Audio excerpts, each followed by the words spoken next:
I remember in 5th grade when Mrs. Berkey was my teacher, I was kind of the class goof off a little.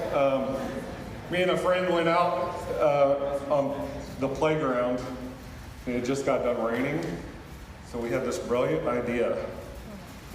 We were going to use the slide as a treadmill. So I got up there and stood, and my friend did it first, and he did it great. He was just sitting there running. So I get up there, I'm like, yeah, I can do that too. 2 steps, boom, fall right on my face, chipped my tooth. Lost half of my tooth. Mrs. Berkey then put it in a big jug of milk. She thought she was going to save my tooth. I got there to the dentist, and he was like, yeah, that's not going to help. But I just remember Mrs. Berkey being really kind and sweet and really generous and helpful to me. Okay, so one time Miss Berkey was praying and I was just chewing gum, which I guess you're not really supposed to.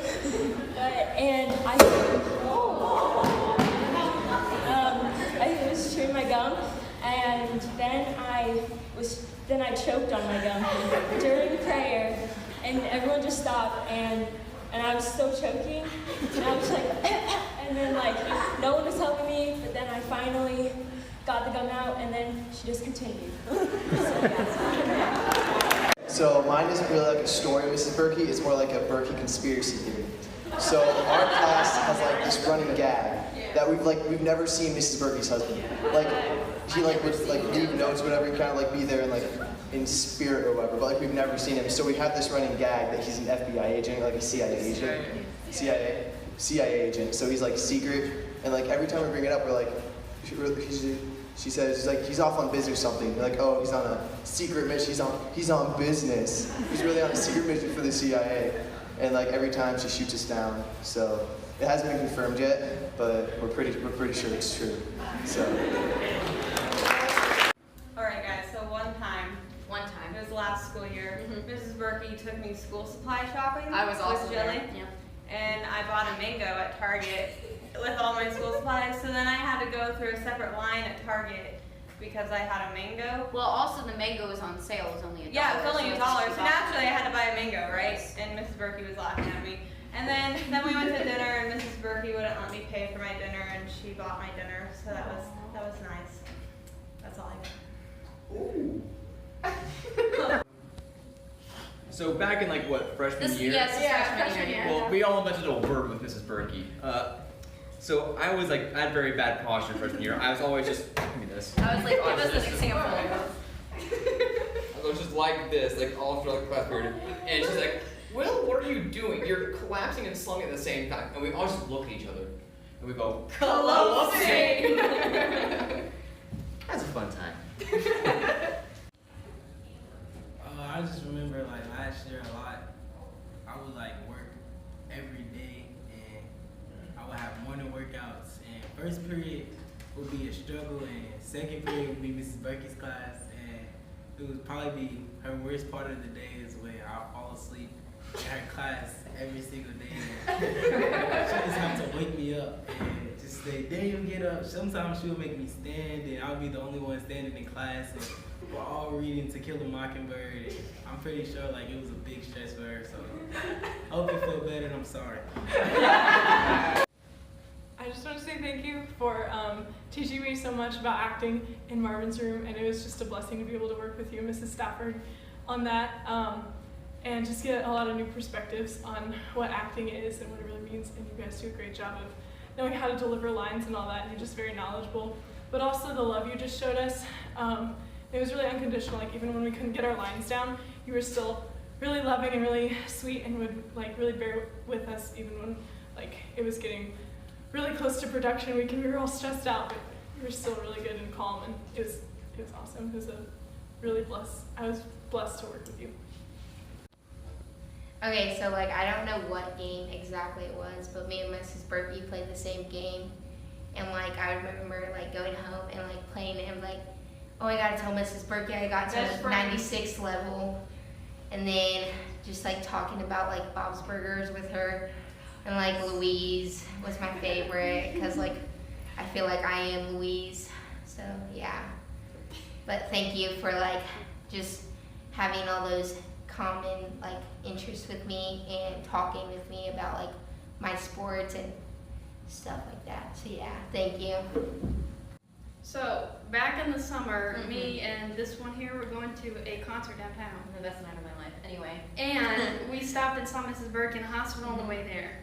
And she was in great spirits, and we literally just sat there and watched Chopped and made fun of it the whole time. Even though she probably wasn't feeling that great. Yeah. She was so And because of Mrs. Berkey, I've decided that I want to major in English and become a high school English teacher.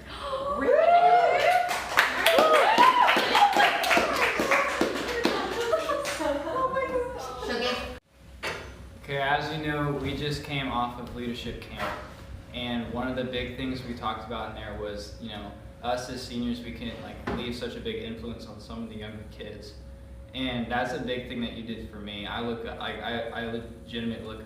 legitimately look up to you, and the things that you've taught me through like me learning under you is just compassion and kindness and selflessness, and I wouldn't have those traits in my life if it weren't for you and your help and your example. So I just want to thank you for that. Okay, so I don't know, okay. I just want to say thank you because I remember like when I was a freshman and like it was my first year at Bethesda and my first year in high school, and the way my schedule was before I switched to Miss Newhart's algebra class, I had Mr. Joyner like right before Mrs. Berkey's class, and like I had never met him before, and he scared like the living daylights out of me. I was the only freshman in my class, and so I like switched and it was good, but I just remember like I would always like go to her class and it would feel like safe, and it would feel like it was almost like homey, like you feel like a mom no matter like if you just met her or whatever. And so I just want to say thank you for always just being like comforting to me, I guess, no matter how many like blonde moments or anything I had, like you never got impatient with me, and it means a lot, so thank you. Alright, Miss Berkey, I've had you for English for like 3 years now, and we've had a lot of memories, but I think the biggest thing you taught me wasn't only English. You made that a lot of fun. I remember singing in your class, and that was a lot of fun. But you also taught me just a lot about how a family should run, how a classroom should run, how a person in a workplace should run. The relationship you have with your husband and your siblings has been a huge example for how I should act as a husband, how I should act towards my siblings, and you've also taught me how to conduct myself in a Christian and lovely manner when I go off away from high school. And you taught me so much more than just English, and that really means a lot to me. So thank you, and I love you. So one of my first days in Mrs. Berkey's classroom was sitting down in the back, just kind of not sure what's going to be going on. And I believe it was Nathan, pointed out the discolored wall, where part of it is cream, part of it is white. And I had been told how calm Mrs. Berkey was, but as soon as that was pointed out, bam, slam down on the metal desk in front of her and start screaming about whatever the painters had done or something like that. And so a few days later, the air conditioning is going out. And she brings in this little fan, and we're like, okay, cool, that's nice. And everybody's fighting about who gets the fan. Next thing you know, somebody bumps into it and it falls over and breaks. And bam, slam down on the metal desk in front of her and start yelling about whatever. And later on that winter, she brings in this little heater, okay, you know, one of those turning things. And I believe it was also Nathan again, knocked it over. And bam, down on the desk, yelling about the heater. And yet, in the end, she still loved us. Also, that little swivel seat, break that, and everything explodes. But in the end, she's always really calm, really loving, and I miss you so much, Mrs. Berkey. You've been an inspiration to me in my high school years. Okay, so I've had like various like cousins and family members like graduate from Bethesda, and they all said that like you were like the best teacher. So I was like, okay, when I get to high school, this is gonna be awesome. And so like you did not disappoint. Like you are so kind and like loving and fun, and like English is my favorite subject, you know, and just how like you talk about literature and how you explain it, and even like we've learned a lot, but you also like are good at mixing the fun stuff with like acting stuff out, and your comfy chairs and stuff. And so I just want to say thank you, just the influence you've had not only on me but the whole school, and we love and miss you. Hey dude, I just wanted to say that I love you so much, and it's so weird with you not being here this year. I've told you that plenty of times, but one of my favorite memories of you is from way back when I was probably about 5, and Mom and Dad went to Michigan, so you were staying with me, and we were getting a pizza, I think, from Domino's, and in the intersection between 136 and like Northfield Drive, there was some construction, and you said that the construction people had both of their hands up their butts, and I thought that was hilarious. But we've made so many memories together by Haps's pool and just everything, and I just miss you so much, and I'm just praying for you constantly, and I'm just so thankful for everybody for sharing all of their favorite memories. And there's so many memories of us that I can't even begin, even the wacky hijinks that we got up to in the hospital, even when we went outside and made fun of people, and then you immediately threw up. But still, it was really fun. And I just don't know what I'm gonna do without you. And get better soon. I love you. I'm Mrs. Berkey. I just wanted to share how much of an inspiration in my life and even recently, just how you act with your students and just in general, you're just a woman of love. And when I think of you, I think of the Proverbs 31 woman, and if someone thinks of that of you, I want to be thought of that. So my goal right now is to be thought of as Mrs. Berkey, a woman of love, and that never judges anyone. You always see the potential in a student if someone else doesn't, and that's what I want to be. So thank you, and I love you. Okay, so a memory I had of you was freshman year. You decided to go ahead and let Jackson play the nurse in Romeo and Juliet. That was probably the strangest noise I've ever heard in my entire life. And it was really great. And then another one was, we run into you like everywhere. I mean, like everywhere. We can't go anywhere and not run into you. And we ran into you at Covered Bridge in the middle of like 3,000 people. We still ran into you. And then a couple weeks later, we actually ran into your husband, because we had never actually run into you with your husband. And we actually ran into your husband. And it was so weird. And Lauren and I were like, wait, he actually drives a spy car too. Okay, this is Berkey. I just remember the first time, I think it was freshman year, that I heard you speed read, and it just kind of changed my whole life. That's an exaggeration, but it just kind of blew my mind, and I just couldn't stop thinking about it for like 3 weeks. And so I would go home at night and literally like open my English book and try to read the assignment you had given us, but like speed read it like you did. And I just like tripped over words like, you know, I usually would trip over nothing.